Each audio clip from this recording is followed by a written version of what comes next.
মানত করা খুব বেশি ভালো না। রাসূল মানত করতে নিষেধ করেছে। মুমিনরা যখন মানত করে তারা মানত ভঙ্গ করে না, মানত পূর্ণ করে। বরং মানতের মাধ্যমে তার কৃপণতা দূর করা হয় মাত্র। এদের রাসূল বলছেন যে মানত হচ্ছে বখিল, বখিলের কাজ। বখিল দিতে চায় না, সে চায় আমারও দিলে আমি দিব না। ওই মহিলা বললেন, ইয়া রাসূলুল্লাহ, আমি মান্নত করেছিলাম আপনার সামনে এসে আমি দব বাজাবো। নবীজি বলেন, আউফি বিনাজরিকি, তুমি তোমার মান্নত পূর্ণ করো। সুবহানাল্লাহ বলেন। মান্নত করা শিরক, চুমাচামি করা বেদাত। আমরা প্রশ্নগুলো শর্ট করে বলে দিচ্ছি। কবরে বা মাজারে বা কোনো পীরের উদ্দেশ্যে মান্নত করার হুকুম কি? আসসালামু আলাইকুম রাহমাতুল্লাহ। দর্শক, অনেকে বিপদে পড়লেই মাদ্রাসায়, মসজিদে, মাজারে বিভিন্ন জায়গা মানত করে। দর্শক, আজকের ভিডিওতে আমরা জানবো মানত করা কি জায়েজ আছে নাকি জায়েজ নেই। দর্শক, আজকের এই ভিডিওটি এ বিষয় নিয়েই সাজানো হয়েছে। আজকের এই ভিডিওটি খুবই গুরুত্বপূর্ণ হতে চলেছে, তাই ভিডিওটিকে স্কিপ করবেন না। দর্শক, এ বিষয়ে আমরা জনপ্রিয় প্রসিদ্ধ কয়েকজন আলেমের মুখ থেকে মতামত জানবো। এই আলেমদের মধ্য থেকে যে আলেমের মতামত সহিহ কুরআন হাদিস এবং দলিল ভিত্তিক মনে হবে, সেটি আপনারা আপনাদের বিবেক দিয়ে গ্রহণ করবেন। তো দর্শক, চলুন বিস্তারিত আলেমদের মুখ থেকে শুনে আসি। মান্নত করা ভালো না খারাপ? খারাপ বলা যাবে না, কারণ নিষেধ না তো মান্নত করা হাদিসে। তবে মান্নত করা খুব বেশি ভালো না। মান্নত করা মানে হলো, আল্লাহ আমার অমুক কাজটা হলে আমি এটা করে দিব, এই না? যে আল্লাহ আমার ছেলেটা যদি জিপিএ 5 পায়, আল্লাহ যদি আমার ছেলেটা বিদেশে আছে, বিপদে আছে, দূর হয়, তাহলে আমি একটা ছাগল দান করব। এটা হলো মান্নত। এখন গরুও মান্নত করে, আচ্ছা ভালো কথা। এই দান না করে সরাসরি যদি কেউ দান করে, সেটা উত্তম। আগে দান করেন, এরপরে বলেন আল্লাহ দান করলে মুসিবত দূর হয়, আমি দান করলাম, আল্লাহ আপনি মুসিবত দূর করে দেন। এটা হলো সুন্নাত এবং সঠিক নিয়ম। আর বখিল মানুষের কাম হলো, হাদিসে আসছে ইন্নামা ইউস্তাখরাজু মিনাল বখিল, মান্নতের মাধ্যমে বখিলের সম্পদ বাহির করা হয়। যে এমনে দিতে চায় না ডাইরেক্ট, সে আল্লাহকে ঠেকায় দেয়। নাউজুবিল্লাহ। আল্লাহকে ঠেকানো যায়?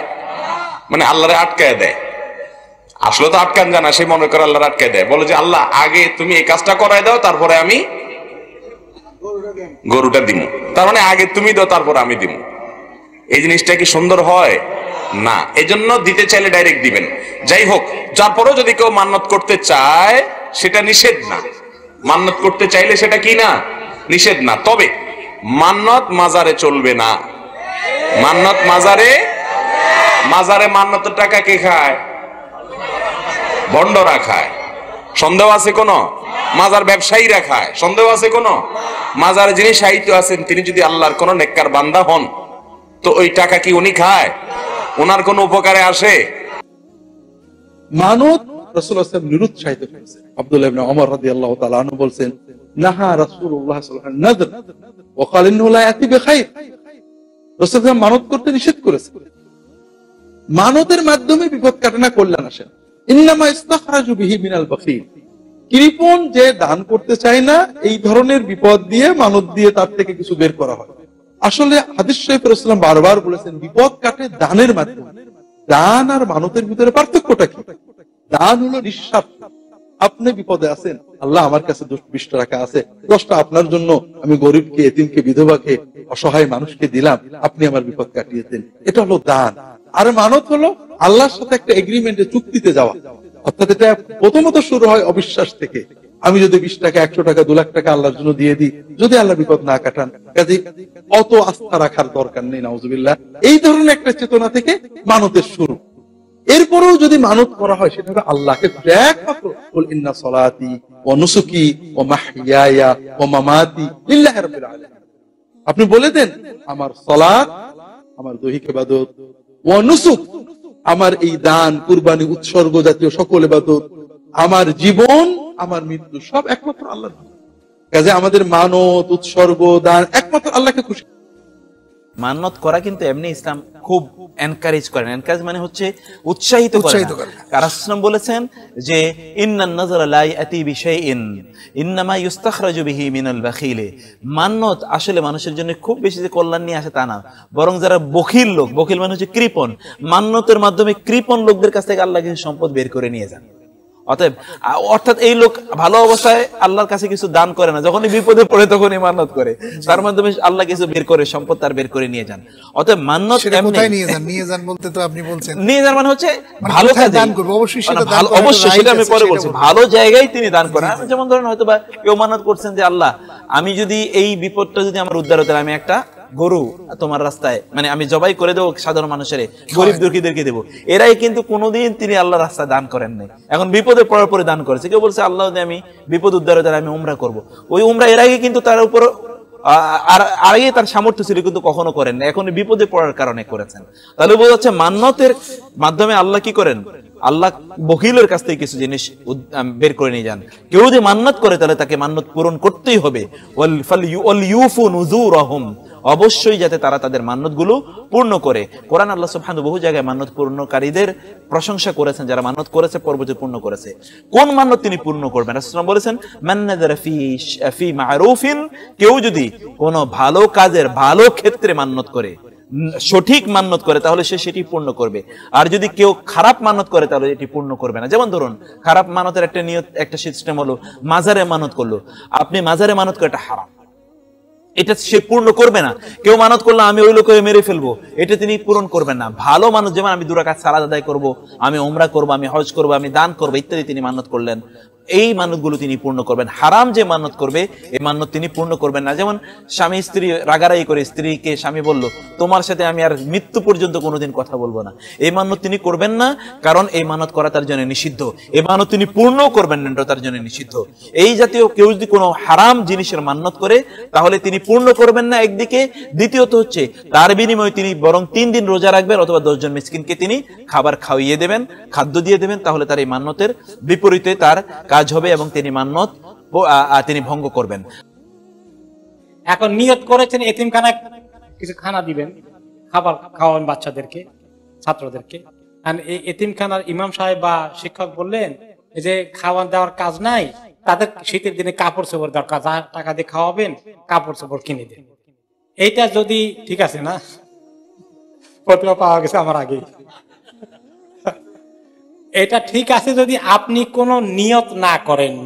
নিয়ত করা আর এমনি আল্লাহ রাস্তায় দান করার খেয়াল করেছেন, আমার মনে আসছে আমি এতিমখানা লোকদেরকে খাওয়াইতে চাই, কোনো মানত করিনি, এমনি একটু মনে একটু খেয়াল আসে, তা আমি এতিমখানার শিক্ষককে আলাপ করলাম, তিনি বলে যে না খাবার তো কোনো রকমে চলে, আপনি যখন আরজু করেছেন শীতের কাপড় কিনে দেন, তাহলে ঠিক আছে আমি দিতে পারবো, আরো ভালো হবে।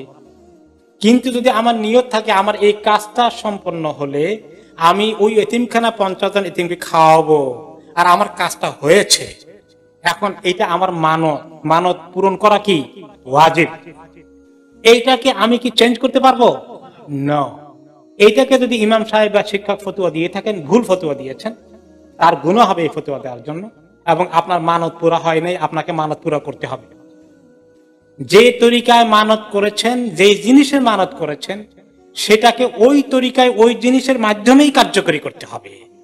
আপনি গরু মানত করেছেন আল্লাহ দিবেন, অসুখ ভালো হয়ে গেল, এখন চিন্তা করলেন যে গরু না দিয়ে যদি টাকা ভাগ করে দিতে আরো বেশি উপকার হবে, হবে না। মানত পুরা গরু আর টাকা দিচ্ছেন সদকা হবে, কিন্তু আপনার মানতের ওয়াজিব মানত তরক করার গুনাহ নিয়ে আল্লাহর কাছে উঠবেন। শুধু এমন মানত যদি করে যেই মানত পূরণ করা সম্ভব না, কেউ যদি পারে এমন মানত করলাম ভালো হয়ে গেলে কাবা ঘরে গিয়া একটু গেলাফ লটকাই দেব, কাবা ঘরের মধ্যে এখন গেলাফ লটকাইতে পারবে? এটা পূরণ করতে পারবে না। তাহলে কি করবে? এই টাকাটা সে যে কোনো মসজিদে দিয়ে দিবে, মসজিদের আল্লাহরা মসজিদের কাজে লাগবে, কারণ আল্লাহর ঘরের কাজে দিতে চেয়েছে, আল্লাহর যে কোনো ঘরে দিলে হবে, কারণ ওই ঘরে টাকা নেওয়ার ব্যবস্থা নাই। ওইটা ছাড়া বাকি যে ফর্মে নিয়ত করেছেন ওই ফর্মে পূরণ করতে হবে। মানতের কথা খেয়াল রাখবেন, পার্থক্যটা খেয়াল করবেন। আর একটা হলো আমার খেয়াল এসেছে গরিবকে দেবো, খেয়াল এসেছে মসজিদ বানাবো, খেয়াল এসেছে, কিন্তু কোনো নিয়ত করি নাই, আমি এটাকে চেঞ্জ করতে পারবো, কোনো অসুবিধা, যেখানে প্রয়োজন বেশি সেখানে দিতে পারবো। আমি মানত করেছি আমার ছেলে যদি পরীক্ষায় ভালো রেজাল্ট করে তাহলে শাহজালালের মাজারে আমি একটা খাসি দেব।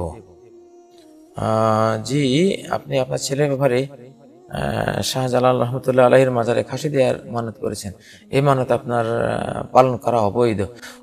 ওমান নাজারা আন ইয়াসি আল্লাহ ফালা ইয়াসি, যে ব্যক্তি আল্লাহর কোনো মাসিয়াতের মানত করেছে সে যাতে সেই মাসিয়াতের কাজটি না করে, সে পাপাচারের কাজটি না করে, এটা করা যাবে না। আপনি এটা করবেন না, আপনার উপরে কোনো কিছু আর ফরজ নেই। যেটা মানত করেছিলেন এটা হারাম, অতএব এই হারামটা করার কোনো সুযোগ নেই, এই মান্যতের কোনো ভ্যালু নেই, ভ্যালুলেস।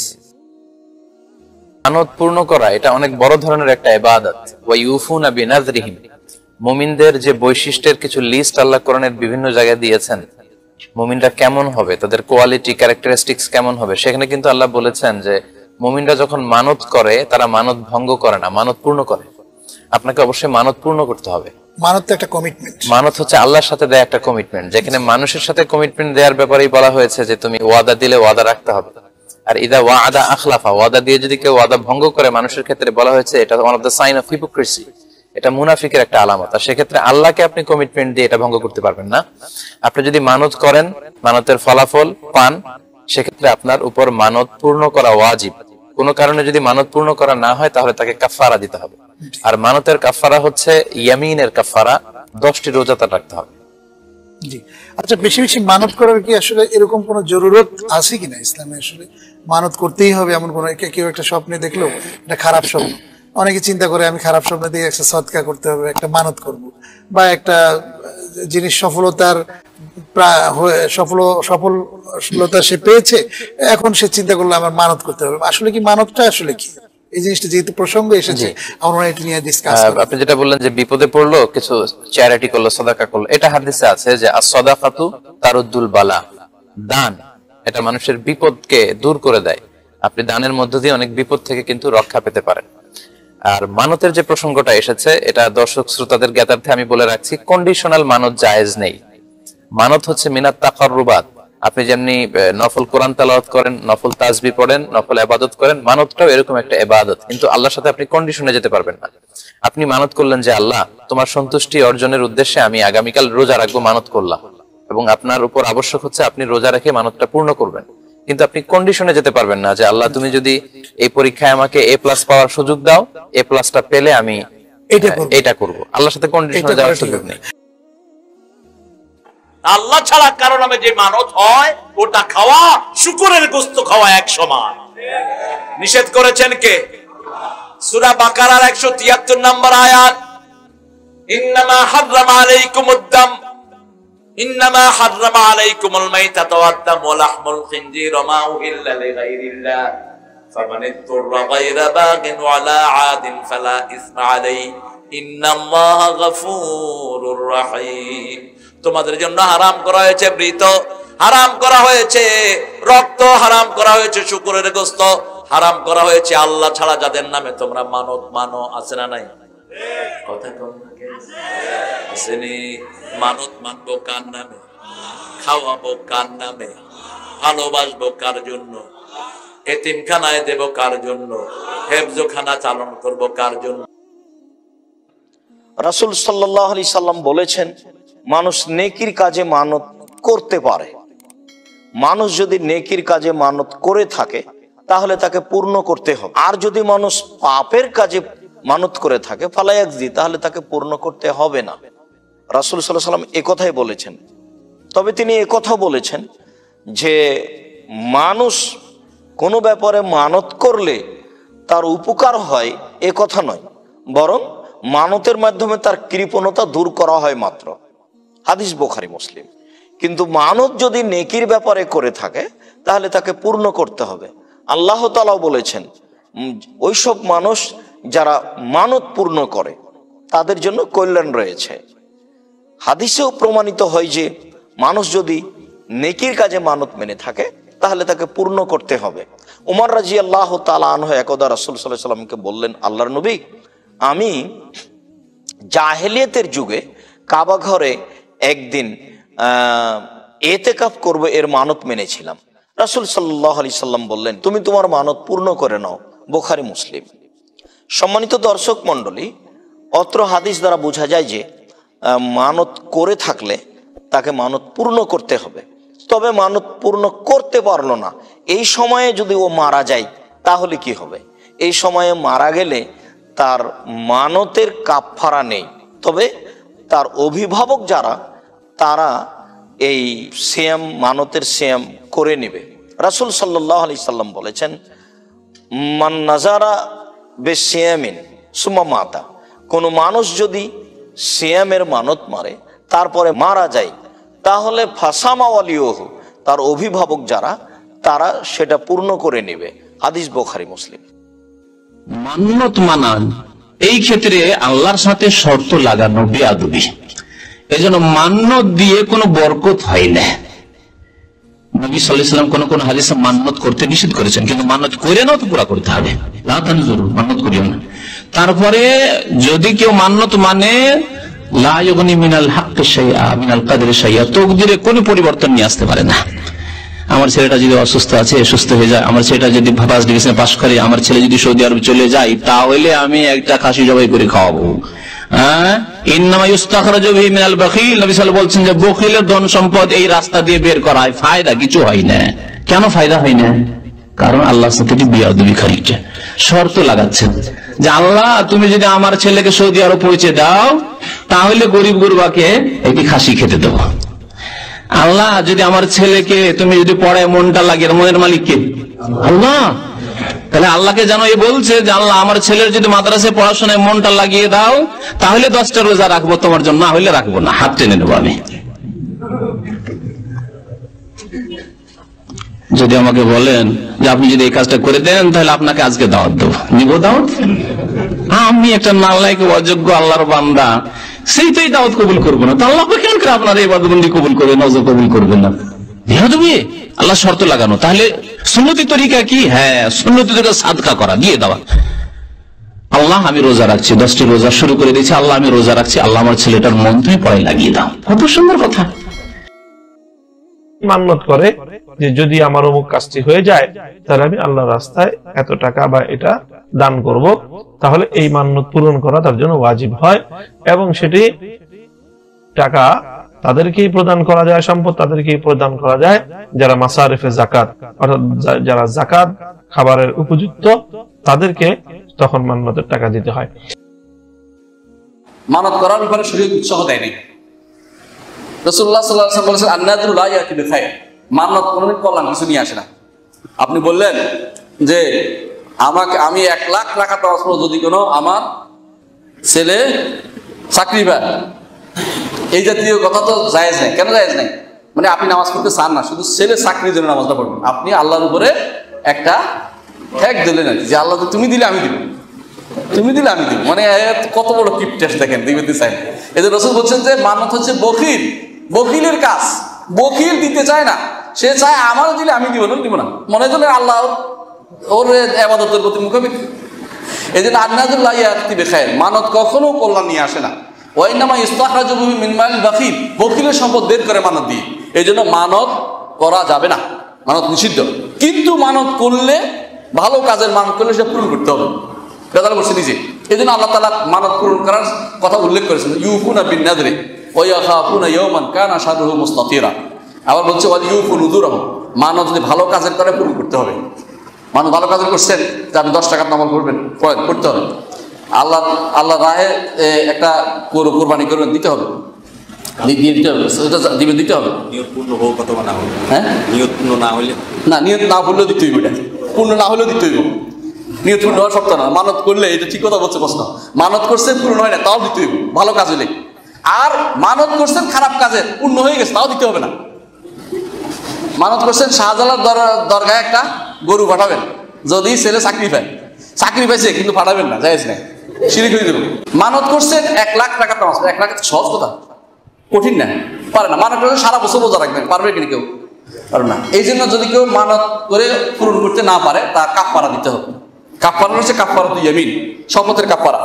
তিনি 10 জন মিসকিন খাওয়াবেন অথবা 10 জনকে কাপড় দিবেন। আর যদি দুইটার কোনোটাই না পারেন, তাহলে তিনি 3 দিন পর রোজা রাখবেন, 3টা রোজা রাখবেন। এই মানত থেকে বের হইতে আসতে হবে, কষ্টকর জিনিস এটা। এই জন্য মানত করা উচিত না, বরং আপনার উচিত হবে মানত না করে কাজটা করে ফেলা। কিরকম?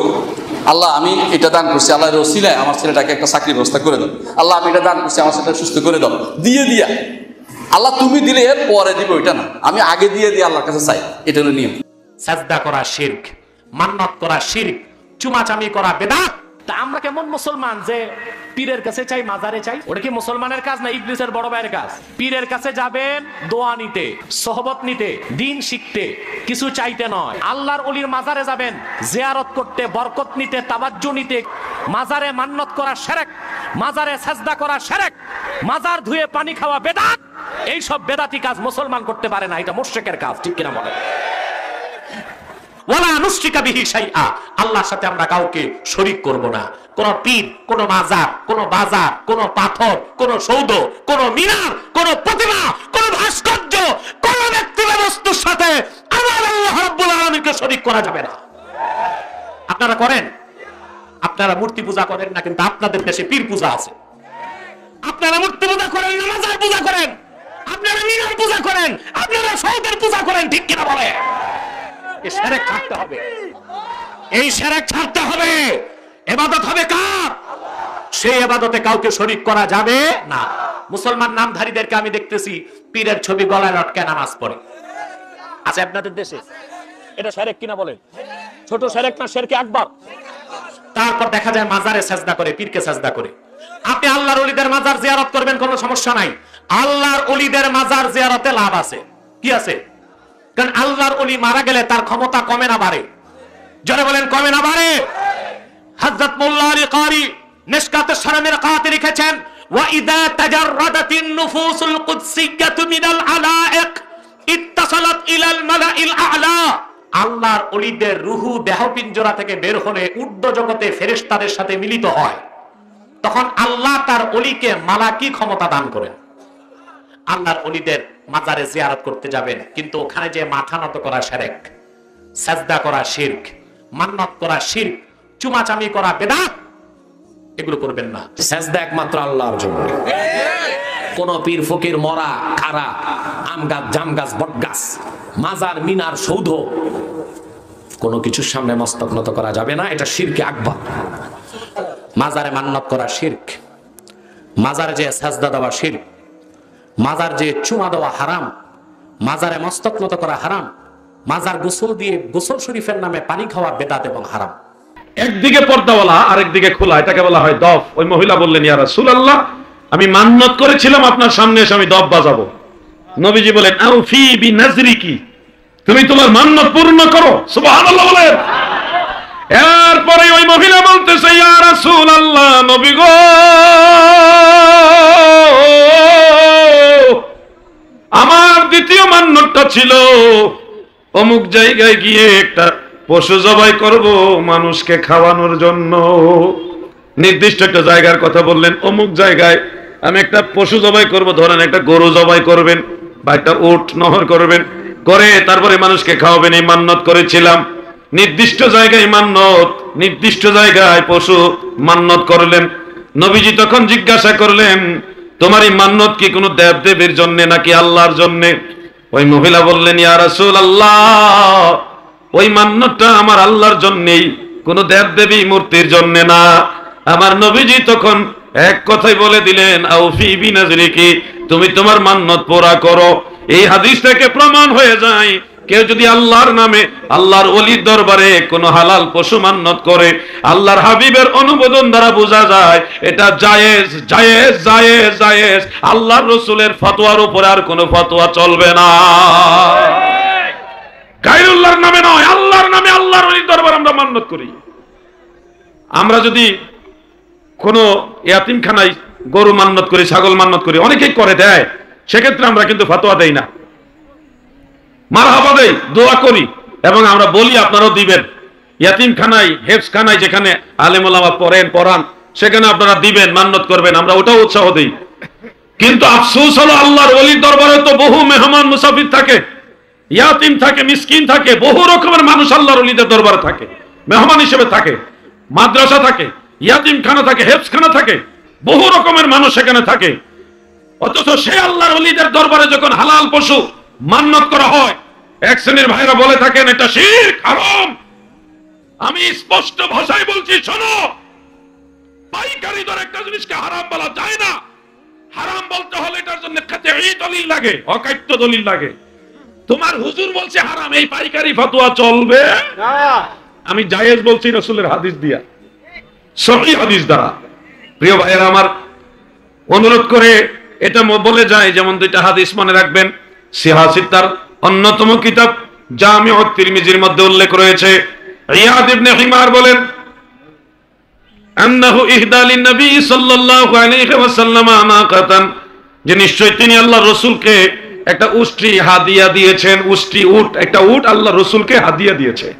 আর ইবনে মাজাহ শরীফের মধ্যে উল্লেখ আন আব্দুল্লাহ ইবনে বুশরিন রাদিয়াল্লাহু তাআলা আনহু قال أهديت للنبي صلى الله عليه وسلم شاءتان। সুবহানাল্লাহ। প্রখ্যাত সাহাবী হযরত আব্দুল্লাহ ইবনে বুশর রাদিয়াল্লাহু আনহু থেকে বর্ণিত, তিনি বলেন, দুনিয়ার মানুষ, মুমিন মুসলমানেরা শুনো। নবীর সাহাবী বলেন, আহদাইতু লিন-নবী সাল্লাল্লাহু আলাইহি ওয়াসাল্লাম শাআতান, আমি আমার দয়াল নবীজিকে হাদিয়া হিসেবে একটা ছাগল দিয়েছি। সুবহানাল্লাহ। তাহলে আল্লাহর নবীকে সাহাবারা উট হাদিয়া দিয়েছে, ছাগল বা ভেড়া বকরি এগুলি হাদিয়া দিয়েছে। তাহলে বোঝা যায় আল্লাহর ওলিদেরকেও কেউ যদি তাদের সামর্থ্য অনুযায়ী হাদিয়া হিসেবে হালাল পশু দেয়, সাহাবীদের আমল অনুযায়ী তা জায়েজ, বরং সওয়াবের কাজ। আল্লাহর ওলিদের দরবারে দিলে, আল্লাহর ওলির দরবারে মেহমান রাখায়, ওই দরবারে আরো বহু ওলি আল্লাহরা বিচরণ করে। যেমন আমরাও দেই, বিশ্ব জাকের মঞ্জিলে নজরানা দিই, হাদিয়া হিসেবে হালাল পশু দেই। প্রতি বছরই আমিও দেওয়ার চেষ্টা করি, একটা অন্ততপক্ষে গরু দেওয়ার চেষ্টা করি। কেন দেই? ওখানে অনেক মানুষ মেহমান, আমি আমার পীরের হাদিয়াও দিলাম, মানুষের আমার দেওয়া একটা হাদিয়ার মাধ্যমে রিজিক, আল্লাহর দেওয়া রিজিক আহার করতে পারলো, বহু লাভ। আরে ওয়াহাবিরা না খাওয়া, আল্লাহর ওলির দরবারের ফকিরদেরকে খাওয়াও, দুনিয়া আখিরাতে কামিয়াবি হবে। কবর বা মাজারে বা কোনো পীরের উদ্দেশ্যে মান্নত করার হুকুম কি? মান্নত হবে আল্লাহর জন্য। কার জন্য? কোনো পীরের নামে মান্নত চলবে না, মাজারের নামে মানত চলবে না। তবে মান্নত যেটা করলেন, গরু খাসি যেটা করলেন মান্নত, এটা তো আর ওই পীর বাবা খাবে না। অনেক মুতাওয়াল্লি খায়, পেট পূজারি মুতাওয়াল্লি, মাজারের মুতাওয়াল্লি, পেট হলো সামনে এক হাত, এখানে পেট চুলকায়, এখানে দেন না, আছেন এরকম। এটা গরু খাওয়া মুতাওয়াল্লি, কি খাওয়া? মুরগি। মাজারে যত মুরগি, যত মান্নত, মান্নতের জন্য মান্নতের খাবার খাইতে পারবে তারা যারা যাকাত খাইতে পারে। গরিব, মিসকিন, ফকির এইরকম ব্যক্তি খাবে। মাসারিফুজ যাকাত যারা আছে 8 শ্রেণীর, এরাই খাইতে পারবে মান্নতের জিনিস, আর অন্য কেউ খাইতে পারবে। কিন্তু সব মুরগি আর খাসি যায় মাজারওয়ালার পেটে, যায় না, মাজারের মুতাওয়াল্লির পেটে ঢুকে। মান্নত হবে কার জন্য? এবং মান্নতকে পূর্ণ করতে হবে। কোরআন বলছে ওয়াউফু নুযুরাকুম, তোমরা তোমাদের মান্নতগুলোকে পূর্ণ করো। সুবহানাল্লাহ বলেন। মান্নত করতেও জানে না অনেকে, বলে বাবা বাবা বাবা তুমি আমার ছেলে দাও। আয় বাবা ছেলে দিতে পারে? ছেলে দেবে কে? কোরআন বলছে ইয়াহাবু লিমান ইয়াশাউ ইনাসা, আল্লাহ যাকে চান কন্যা সন্তান দেন। ওয়া ইয়াহাবু লিমান ইয়াশাউ যুকুরা, আল্লাহ যাকে চান ছেলে দেন। ওয়া ইউযাব্বিজুহুম যুকরানা ওয়া ইনাসা, আল্লাহ যাকে চান ছেলেও দেন মেয়েও দেন। ওয়া ইয়াজআলু মান ইয়াশাউ আকিমা, আল্লাহ যাকে চান বন্দা বানান। বাবা দিতে পারে না। তবে যে গরু ছাগল এটা দিবেন, বলবেন যে আল্লাহ আমাকে যদি তুমি একটা নেককার সন্তান দাও, তাহলে তোমার এই অলির উসিলায় যদি আমাকে একটা নেককার সন্তান দাও, তাহলে আল্লাহ আমি এই মাজারের যত মুসাফির আছে, এতিমখানা আছে, লিল্লা বোর্ডিং আছে, ফকির মিসকিন আছে, এদেরকে আমি খাওয়া দিব, এতিমদের জন্য একটা ঘর বানাই দিব। আল্লাহু আকবার বলেন। এইভাবে আপনি দিতে পারবেন, এটা এতিমদের হক। কিন্তু মাজারে ওগুলো চলবে না। কিন্তু মাজারগুলো হয়ে গেছে বাজার। মাজারগুলো খিতা হয়েছে বা বাজার। মাজারগুলো কি? বাজার। বাজার। এখন কথা হচ্ছে ওলিদের মাজার জিয়ারতে যাওয়া যাবে কিনা, তাদের মাজারে তাদের উদ্দেশ্যে, ওলিদের উদ্দেশ্যে মান্নত করা চলবে কিনা, এ সম্পর্কে আমি আর বেশি আলোচনায় যাব না। ছোট্ট 2-1টি কথা বলছি। কোরআন শরীফের সূরা আলে ইমরানে 35 নম্বর আয়াতে বলছেন, ইন্নী নাযারতু লাকা মা ফি বাতনি। মরিয়ম আলাইহিস সালাতু ওয়াস সালামের মা আল্লাহর কাছে মান্নত করছেন, হে আল্লাহ আমি পেটের এই সন্তানকে মান্নত করছি তোমার এই পবিত্র ঘরের জন্য। তাহলে পবিত্র ঘরের জন্য মান্নত করছেন কাকে? পরে দেখাল মরিয়ম আলাইহিস সালাতু ওয়াস সালাম। তাহলে মান্নত করা জায়েজ, এটা বোঝা যাচ্ছে। আবার মান্নত করা তো জায়েজ তো বটেই, উপরন্তু হাদিস পাকে দেখা যাচ্ছে যে আন্না ইমরাতে আতাতিন নবী সাল্লাল্লাহু আলাইহি ওয়াসাল্লাম ফাকালাত ইয়া রাসূলুল্লাহ ইন্নী নাযারতু আন উদরিবা আলা রাসিকা বিতুব। আশ্চর্য হতে হয় যে এক সাহাবী আমর বিন শুআয়ব বলছেন, তার পিতা সূত্রে বর্ণনা করেছে, তিনি বলছেন যে একজন মহিলা এসে, এক মেয়ে ছেলে এসে আল্লাহ রাসূলকে বলে, ইয়া রাসূলুল্লাহ হুজুর আমি মান্নত করেছি যে আপনি সহি সালামতে যুদ্ধ সহি সালামতে ফিরে এলেই আপনার কাছে আপনার সামনে আমার মাথার উপরে ঢোল বাজে গান গাইবো, ঢোল বাজাবো। আল্লাহ রাসূল বলছে আউফি নজরেকা, তোমার মান্নত পূরণ করো। হাদিস শরীফে আছে আবু দাউদ শরীফের 3312 নম্বর, আবার মিশকাত শরীফের 298 পৃষ্ঠার মধ্যে আছে। এ তো মান্নত করা দূরের কথা, কাওয়ালি মান্নত করছে।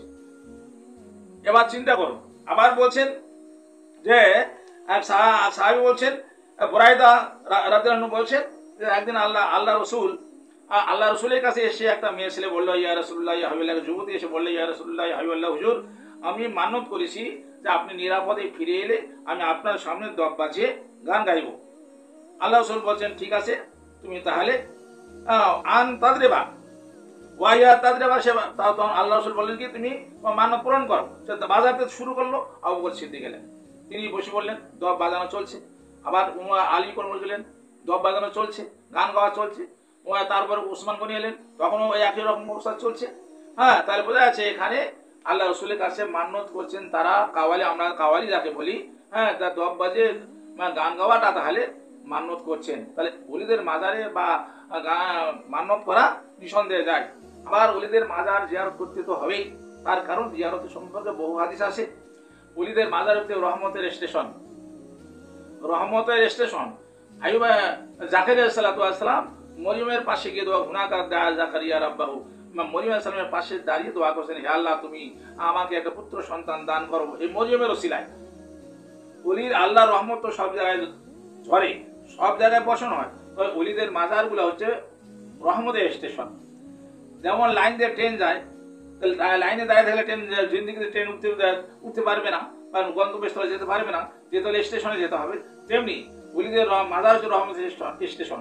মিশকাত শরীফের 124 পৃষ্ঠার মধ্যে আছে, ইমাম শাফি বলছেন, قال ইমাম শাফি রাদিয়াল্লাহু কবর মুসাল কাজিম তিরাকুল ইজাবাতে দোয়া। ইমাম শাফি রাহমাতুল্লাহ আলাইহি বলছেন, চার মুজাহিদের এক ইমাম শাফি বলছেন যে যখন আমার কোনো জিনিসের প্রয়োজন হয় তখন আমি মুসা কাজিমের মাজারে যাই, ইমাম মুসা কাজিমের মাজারে গিয়ে দোয়া করি, আর সঙ্গে সঙ্গে সেটা দোয়া কবুল হয়ে যায়। মুসা কাজিমের মাজার হচ্ছে দোয়া কবুল হওয়ার পরীক্ষিত জায়গা। তাহলে মনের বাসনা পূর্ণ করার জন্য বা অন্য কোনো কিছু মানে মনের কামনা বাসনা পূরণের জন্য ওলিদের মাজারে গিয়ে দোয়া করা একান্তই প্রয়োজন বা দোয়া করা চলবে। তাহলে ওলিদের মাজারে গিয়ে দোয়া করাও চলবে, ওলিদের মাজার দূর থেকে গিয়ে জিয়ারতের জন্য যাওয়া যাবে। তাহলে এখানে বোঝা যাচ্ছে ওলিদের দরবারে মান্নত করা এবং তার মাজারে গিয়ে দোয়া করা, জিয়ারত করা নিঃসন্দেহে জায়েজ, এতে কোনো সন্দেহ নেই। দর্শক, আশা করি সম্পূর্ণ ভিডিওটি দেখেছেন এবং আলেমেরা কি বলেছে আপনারা বুঝতে পেরেছেন। দর্শক, ইতিমধ্যে কিন্তু আপনারা বুঝে গিয়েছেন কোনটি সঠিক আর কোনটি ভুল, কোন আলেম গুজামিল দিয়েছে আর কোন আলেম সহিহ কুরআন হাদিস থেকে দলিল দিয়েছে। তো দর্শক, আপনাদের কাছে কি মনে হয় কোন কোন আলেম সঠিক বলেছে? আপনাদের মন্তব্য অবশ্যই কমেন্ট সেকশনে জানিয়ে দিবেন। তো আজকের এই ভিডিওটি এ পর্যন্তই। ভিডিওটি ভালো লাগলে লাইক এবং শেয়ার করে দিয়েন। চ্যানেলটি সাবস্ক্রাইব করে না থাকলে চ্যানেলটি সাবস্ক্রাইব করে দিয়েন। দেখা হবে নতুন ভিডিওতে। আল্লাহ হাফেজ।